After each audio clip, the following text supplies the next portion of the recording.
Hello, everyone. Welcome to tea. Good to have you all. I hope you enjoyed my little bit of humor to start this going. Your own tedious thoughts next 200 miles. I had the thought to do this just before I put the broadcast together. I had to do everything to make YouTube ready, and thinking. Thinking. We think we can think our way out of anything or think our way into anything. And it's just not so. The best stuff in life isn't thought, is it? Love. Love. Which is the best thing in life. Just the awe, wonder, just the confrontation with the mystery of it all. We trade that in the moment we start thinking about it. I always love to use the example of you pass by a flower. It's springtime here, and it's springtime, in the northern hemisphere, and it's actually becoming spring-like here. There's flowers that are beginning to appear that weren't even there yesterday, right? They were just a bud, and suddenly they've bloomed. The cherry blossoms around here will be blooming very soon. You walk in a park or someplace where you walk all the time, right? So, when you're familiar with something, you tend to just kind of phase it out. You don't really see it anymore. It's just, whatever. You literally don't see it. Right? Our minds tend to pay attention to things that are moving and things that change. And so if you're walking by someplace and suddenly there's this beautiful flower catches your eye, there's a moment that is pure awe. It's pure bliss. It's pure heaven. When you're just with that, having the experience, recognizing the sheer beauty of it. If then, which is what happens for most people, the mind kicks in and starts describing it. So, oh, wow, what a beautiful flower. That's incredible. I've never seen a flower like that. Gee, I wonder what kind of flower that is. Maybe pull out the phone, take the picture of it and send it to some site that can tell you the species and the like. But the moment you start doing that, you're not there anymore. It always pains me when I see people at events, significant events, maybe even one-in-a-lifetime events, and they're watching the event through their phone, recording it. Now, they're never, ever going to go back and rewatch it. But you'll see this, lines of people with a phone, rather than just having the experience. There's something about the mind that wants to capture things, wants to grab it. Right? It wants to turn it into a concept to be able to manipulate it. And the problem with that is that it takes you out of life. In the moment you see that flower, you are one with the flower. You're not there, the flower's not there, as separate entities. There's this mysterious union that takes place. The moment thinking starts, the moment it attempts to grab the moment and overlay conceptual thought on it, you're no longer there. And you can feel it, the bliss is gone, right? And then next time you pass it, even though it's still beautiful, right? You don't see it anymore. You see your concept. Oh yeah, I saw that already. And you don't pay any attention to it. This is the problem. This is the trouble with thought. This is the trouble with thinking. And the other big trouble with thinking is that it's repetitive. Anybody not have repetitive thoughts? You'll get a bonus, but you get your money back, right? I'll refund every bit you've paid for this. That is the nature of life. There's a repetition. But what's interesting about thought and every other form of life, and thought is a function of life. It's not a mistake, right? In every other function of life, there's always a gradual change going on. It's always evolving, shifting, sometimes extremely subtly, but sometimes very dramatically.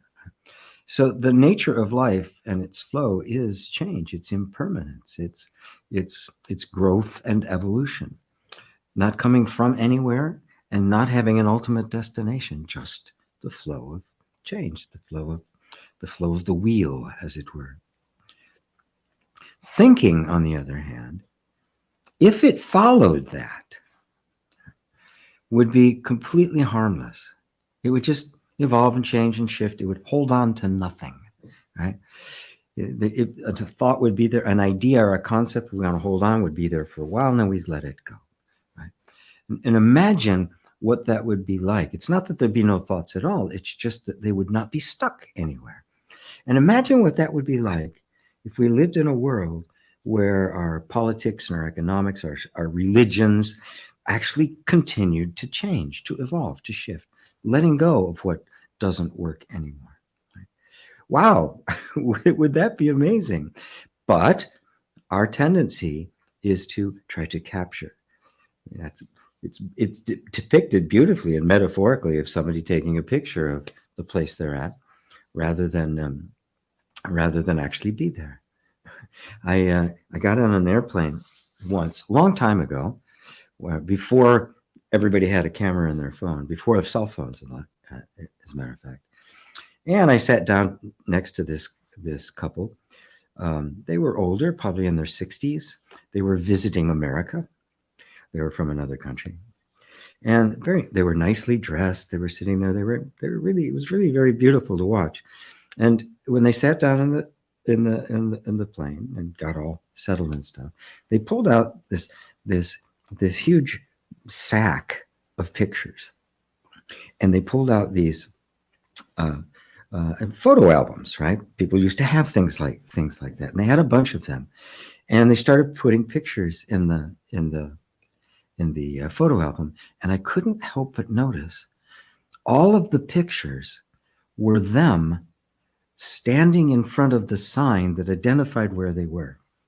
One of him, one of her, and some that had both. So somebody was passing by and they asked them to. That was it. That was every single picture. It was interesting to note that was what was important about it to them. That's thought, wanting to just kind of grab that rather than experience it. And thought gets frozen. The problem with our world now isn't that there's great problems with the world. It's a problem that our thinking doesn't want to change.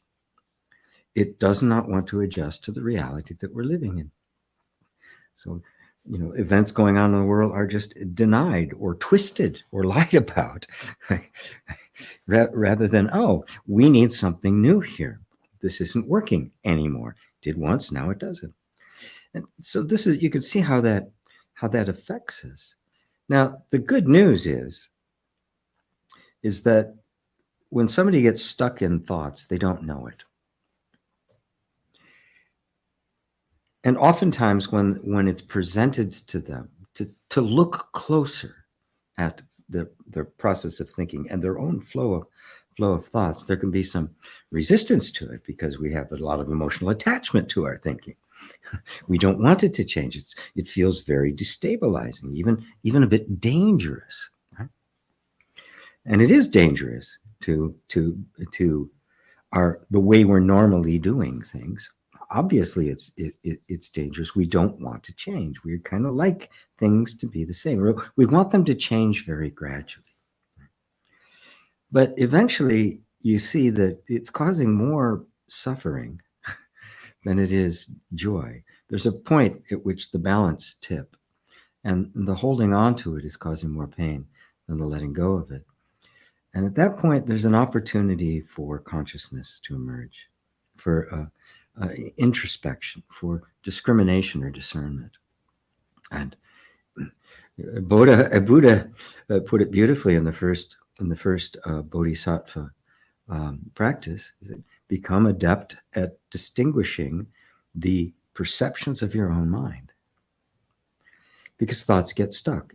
If you know that thoughts get stuck, you can stand back and look at them and say, oh, that whole line of thinking doesn't work anymore. It's time to replace it.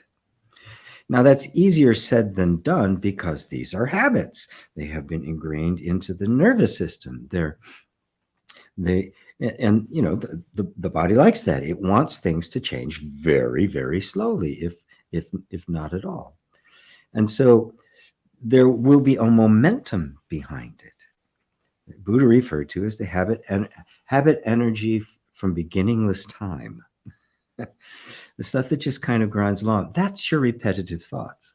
Now, more good news is if you recognize that they're repetitive, you've actually already stood apart from them and are looking at them. Then the question is, what do we do about it? Right? Well,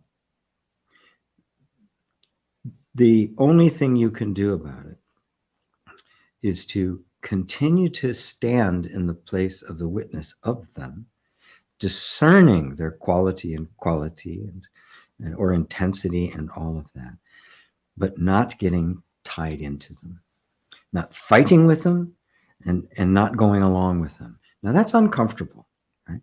A habit is there. All the impulse in the body is to continue with that habit. You know what the result is going to be, and so you try not to. You stand back and you watch it. But all of this energy inside is wanting to go for it. Go the same automatic behavior that's been going on the entire time. So on one side, you feel the impulse of the trigger to act. You feel all of the energy in the body wanting to act. And there's nothing you can do except sit in the middle and let it play itself out. It will, I guarantee, that if you do that, it will eventually pass. The intensity of it will pass, diminish, and even be forgotten. It'll happen again, right? But every time it happens, if you stand firm in that place, it will get less and less. It'll have less and less influence until, if it comes up at all, it'll just be kind of like it just passing through. And eventually, it won't come up at all. Our relationship to thinking is what the real issue is. There's nothing wrong with thinking. It is what it is, right? This is how it works. And in some instances, it can be extremely valuable. There's, even Atmananda would speak of higher reasoning, which is our capacity to examine and distinguish, right, ourselves. When intellect or thinking turns its attention towards itself, something beautiful can happen. It can begin to see itself from a different perspective and thus liberate it.